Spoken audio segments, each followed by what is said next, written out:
All thanks and praises due to the basis foundation. God is most great, and none has the right to be worshipped but you.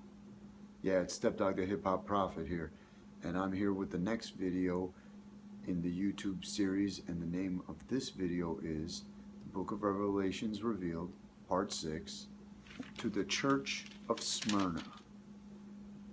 So I'm just going to start reading, the letter to you. To the angel of the church in Smyrna, write, These are the words of him who is the first and the last, who died and came to life again. I know your afflictions and your poverty, yet you are rich.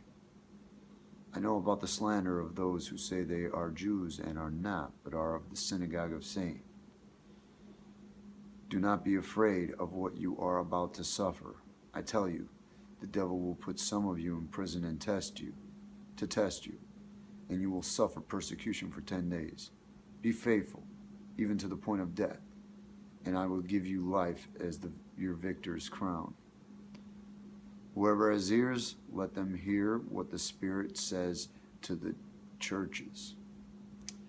The one who is victorious will not be hurt at all by the second death. Okay. So it starts off, these are the words of him who is the first and last. These are the words of the perfect man, Jesus, who died and came to life again. I mean, that's Jesus. Basically, Jesus is the one giving these letters to John. You know what I mean? So it's like, these are the words that Jesus is telling to John. And then he says, I know your afflictions and your poverty, yet you are rich. Basically, at that time, okay, I need to explain this first before I even get into these words. The second event was the day after Christmas in 2004. 2004.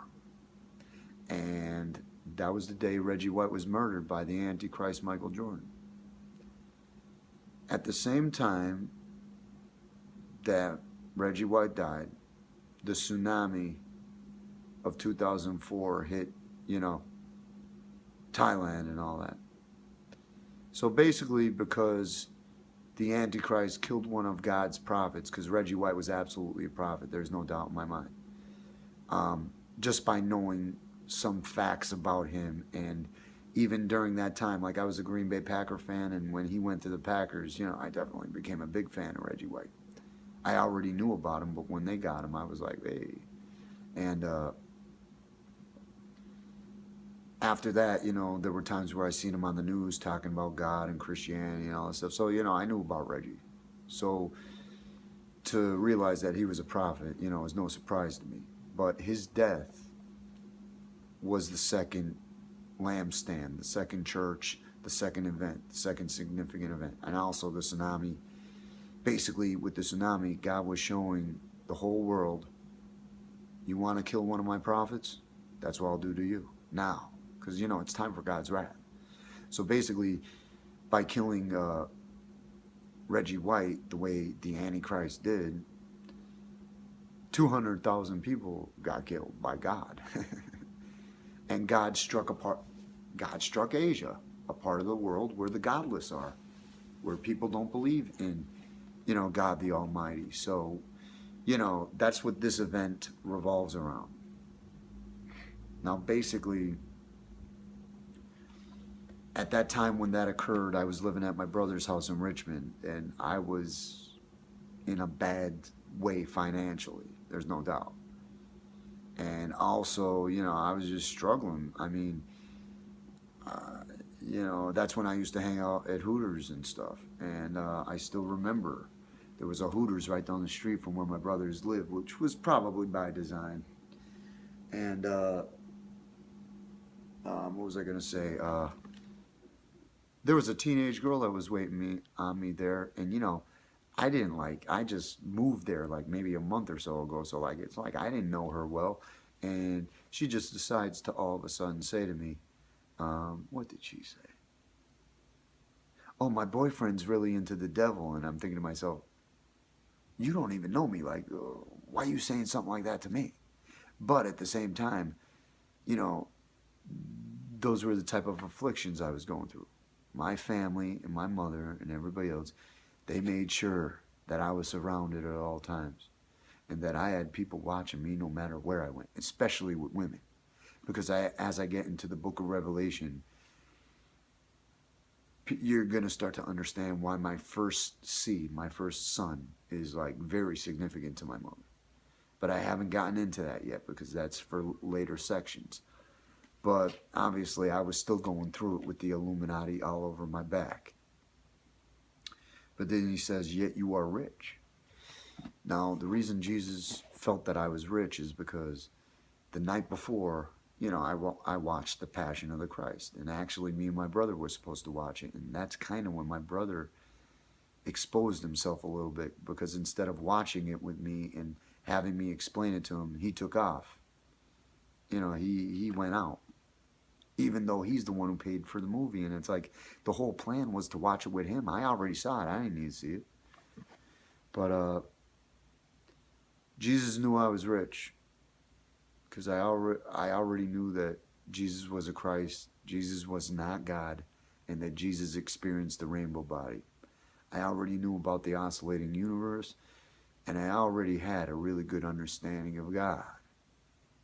So even though I was going through rough times financially and in other ways, you know, Jesus knew deep down inside I was rich. And that's basically what God wanted me to know. Because of my wisdom and my knowledge, not because of like money or anything like that. And then it says, I know about the slander of those who say they are Jews and are not, but are of the synagogue of Satan. Basically, he's saying, he knows why I won't read the Bible. And he knows why, you know, I look at it the way I do because, you know, the Jews are lying about it. And basically what Jesus is trying to say is they're not real Jews, but actually what Jesus really meant to say was they're not Muslims. Jesus operated like a Muslim, a servant of God. You know what I mean? He would do whatever God wanted him to do. So he was a Muslim. You know what I mean? He wasn't a Jew, even though he was raised in Judaism. But that's just it. If the Jews followed and practiced their covenant to the tilt or to the hilt or whatever you want to say, they would have been like Muslims, but instead they rejected their covenant. You know what I mean? But anyway, let me continue further. Do not be afraid of what you are about to suffer. I'll tell you, the devil will put some of you in prison to test you, and you will suffer persecution for 10 days. Well, that was God's way of warning me what was about to come about in my life. Basically, it didn't work out in Richmond with my brother. And God knew it wasn't going to. And God knew when you go back home, your parents are going to try to kill you.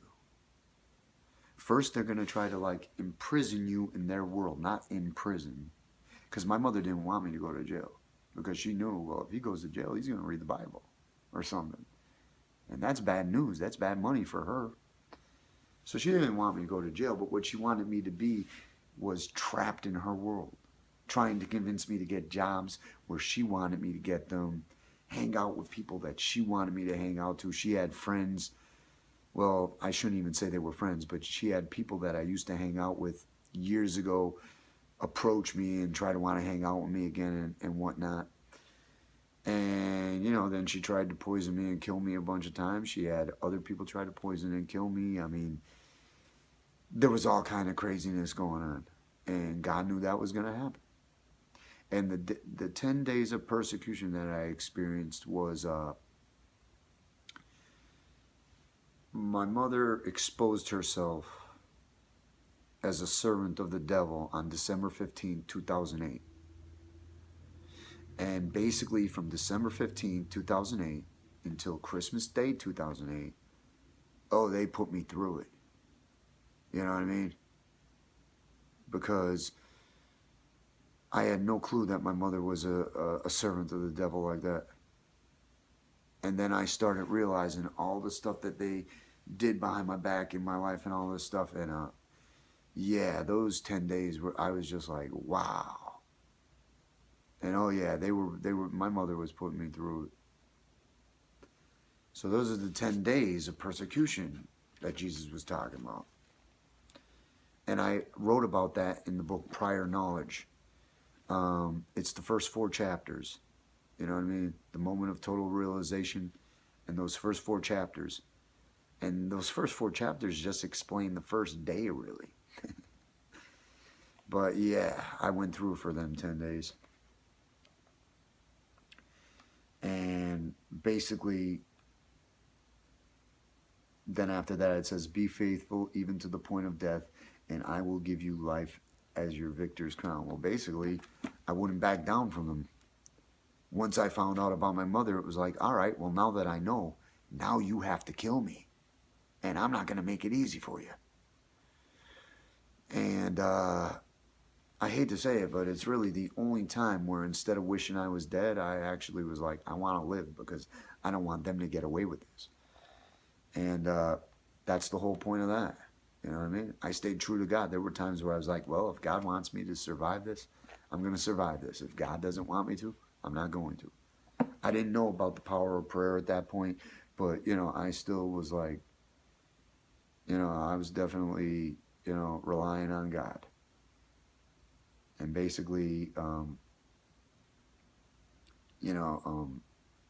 basically, if you do that, Jeff, I will give you life as your victor's crown. Well, I'm still alive. They didn't get away with it. They didn't kill me. And then it says, whoever has ears, let them hear what the spirits say to the churches. The one who is victorious will not be hurt at all by the second death. You know, I'm going to experience everlasting life.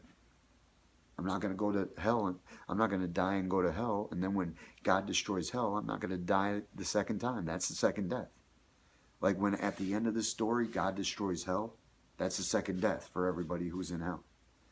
The people who go to heaven, they only experience the first death, the death of this life. They don't experience the second death. So basically God's saying, you know, if I survive all that, I'm not going to experience the second death.